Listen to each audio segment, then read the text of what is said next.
Saudara Ketua Umum PSI Kaisang Pangarep menanggapi hasil survei Litbang Kompas yang memperlihatkan elektabilitasnya tinggi di Jawa Tengah, namun rendah di Jakarta. Kaisang berterima kasih kepada Litbang Kompas karena dari survei ia tahu elektabilitasnya, saudara. Soal elektabilitasnya yang jomplang di Jakarta dibandingkan dengan Jawa Tengah, Kaisang bilang, saudara, akan melakukan evaluasi. Dalam survei calon gubernur Jawa Tengah, saudara, yang dilakukan oleh Litbang Kompas, elektabilitas Kaisang 7%. Namun untuk calon gubernur Jakarta, elektabilitas Kaisang hanya 1%. Kota Tangerang Selatan. Kami berterima kasih karena saya bisa melihat, oh ternyata angka saya ada di situ. Jadi itu akan menjadi bahan evaluasi buat tim kami, karena kan di Jawa Tengah kami tinggi, tapi di sini kami agak sedikit lebih rendah. Bukan sedikit, tapi memang sangat rendah. Jadi nanti kami akan melakukan evaluasi antara tim Jakarta dan tim Jawa Tengah. Oh, condongnya kemana? Sabar. 27 Agustus ya. Ya, yuk.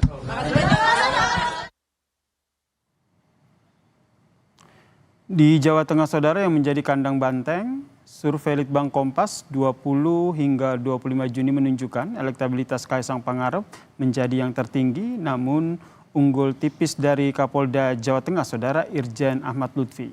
Dengan model survei pertanyaan terbuka atau top of mind, elektabilitas Kaisang sebesar 7%, kemudian Ahmad Lutfi ini 6,8%, mantan Wakil Gubernur Jawa Tengah Yassin Maimun ini 3,2%, dan Raffi Ahmad 2,8%.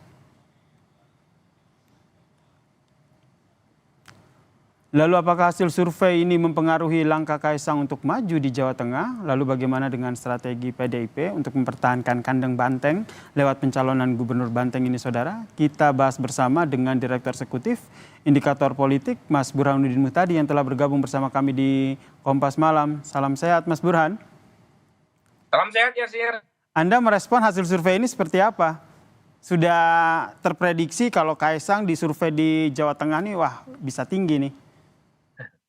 Ya, sebenarnya hasil survei Litbang Kompas itu konsisten ya dengan survei Indikator Politik Indonesia yang kami adakan beberapa waktu lalu. Jadi terjadi diskoneksi antara strategi kampanye politik dengan hasil elektoral. Jadi kalau kita lihat, Kaisang ini kan lebih banyak mendedikasikan dirinya dan sekaligus menarasikan kampanyenya itu di Jakarta. Jadi semua resources termasuk langkah politik elektoral itu ditujukan oleh Mas Kaisang di Jakarta dengan rajin menggelar belusukan maupun jumatan di wilayah Jakarta. Tapi elektabilitas Mas Kaisang di Jakarta seperti yang ditemukan oleh Litbang Kompas maupun oleh indikator politik itu sangat rendah sekali, dan menurut saya tidak mengagetkan, ya sih. Karena di Jakarta itu sangat tidak ramah terhadap calon yang punya afiliasi politik dinasti. Korbannya sudah banyak. Jadi memang tidak mudah buat Kaisang untuk berlaga di Jakarta. Tetapi di Jawa Tengah yang notabene Mas Kaisang jarang untuk tidak mengatakan, hampir tidak pernah sama sekali berkampanye di sana, justru elektabilitasnya paling tinggi. Dan menurut saya juga tidak mengagetkan. Karena kita tahu Jawa Tengah ini adalah basis Presiden Jokowi meskipun overlap dengan basis PD Perjuangan. Tetapi magnet Presiden Jokowi itu sangat kuat sehingga menetes ke Mas Kaisang. Meskipun Mas Kaisang tidak pernah sekalipun berkampanye di Jawa Tengah. Jadi menurut Anda nih, meskipun ini disebut sebagai kandang banteng begitu, namun pengaruh dari Joko Widodo ini lebih mendominasi ya, sehingga membuat Kaisang ini surveinya tinggi di sana.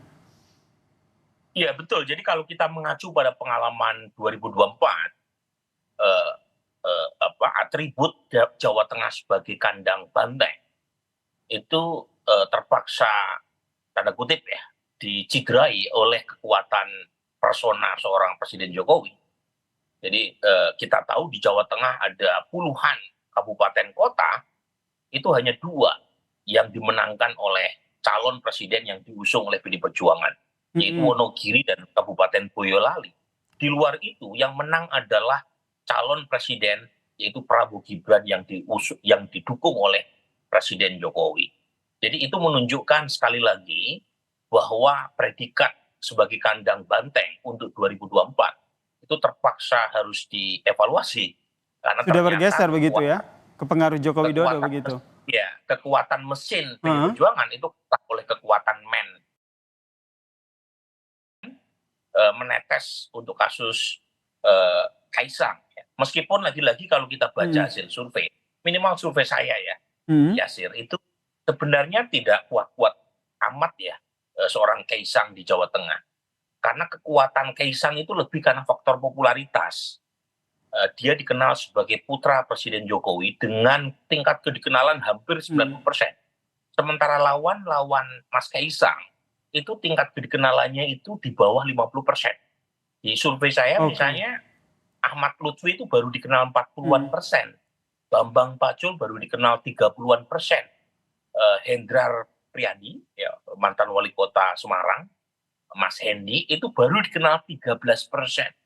Jadi banyak sekali lawan-lawan Mas Kaisang dari personal maupun dari partai politik itu yang tingkat kenalannya rendah dan kan orang nggak mungkin milih kalau nggak kenal. Jadi Nah, menurut Anda Kaisang Kaisang ini masih unggul karena tingkat keterkenalannya, meskipun kalau kita lihat hasil survei Litbang Kompas ini ada potensi keterpilihan begitu, ini juga lumayan tinggi yaitu 50%. Ya tentu saja orang kan memilih hanya pada kelompok atau pada calon yang mereka kenal. Tetapi kalau misalnya lawan-lawan Mas Kaisang itu tingkat dikenalannya seimbang dengan Mas Kaisang, itu alarming tuh buat Mas Kaisang. Kalau sekarang kan banyak orang yang memilih Mas Kaisang selain karena faktor Pak Jokowi, karena belum tahu nama-nama lain. Nah kalau misalnya kita menyeimbangkan atau menyetarakan tingkat kedikenalan antar calon di Jawa Tengah, itu bisa bahaya buat Mas Kaisang.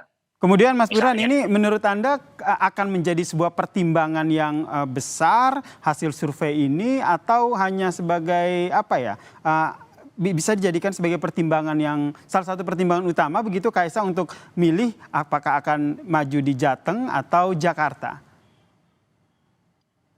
Menurut saya begini, memang Mas Kaisang meskipun elektabilitasnya belum cukup aman di Jawa Tengah, tetapi survei Indikator Politik Indonesia, survei Kompas, survei Lembaga Survei Indonesia, itu sama-sama menunjukkan Kaisang tingkat kedipilihannya lebih prospektif di Jawa Tengah ketimbang Jakarta.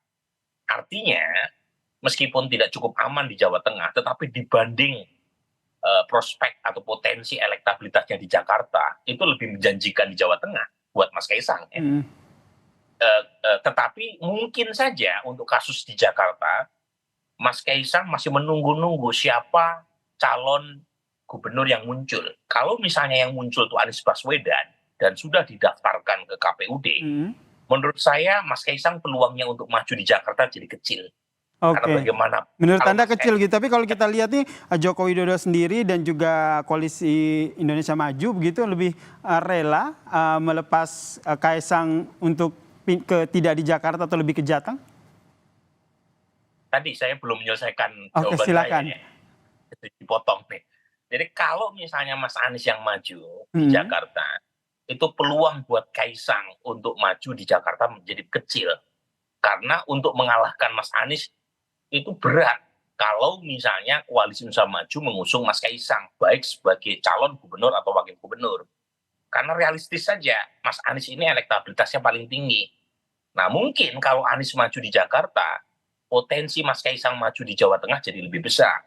Tapi kalau misalnya Mas Anies tidak maju di Jakarta, entah karena sebab jadi menteri atau karena persoalan lain, mungkin saja Mas Kaisang akan terbuka untuk maju di Jakarta. Itu pun menunggu hasil survei, karena bagaimanapun survei Kompas jelas menunjukkan elektabilitas Mas Kaisang di Jakarta itu sangat tidak kompetitif. Anda melihatnya ke depannya nanti akan seperti apa nih strategi Kaisang? Akan, wah ini udah jadi sebuah modal awal yang bagus ini 7% begitu, akan semakin menggenjot tingkat keterkenalannya sehingga popularitasnya jadi lebih tinggi di Jawa Tengah atau seperti apa? Ya, menurut saya dia akan wait and see untuk dua wilayah ini. Sepertinya Mas Kaisang lebih ingin ya maju di Jakarta, tetapi kondisi elektabilitasnya tidak cukup mendukung sehingga Jawa Tengah menjadi opsi kedua. Ini dugaan saya ya. Tetapi saat yang sama dia akan menunggu siapa calon yang akan maju di Jakarta. Kalau misalnya Anies yang maju, kemungkinan Mas Kaisang akan melirik Jawa Tengah. Karena Jawa Tengah lebih menjanjikan buat kemenangan ketimbang Jakarta. Oke, jadi masih melihat ya wait and see ya Mas Burhan, seperti Anda bilang tadi bagaimana dinamika politik yang terjadi ke depannya. Kita nantikan nih Mas, kalau kita dengar kata Kaisang tunggu tanggal 22 Agustus begitu. Kita nantikan kejutan apa di tanggal 22 Agustus nanti dari Kaisang Pangarep, ketum dari PSI ini. Terima kasih Mas Burhanuddin Muhtadi telah berbagi perspektifnya di Kompas Malam. Salam sehat Mas Burhan.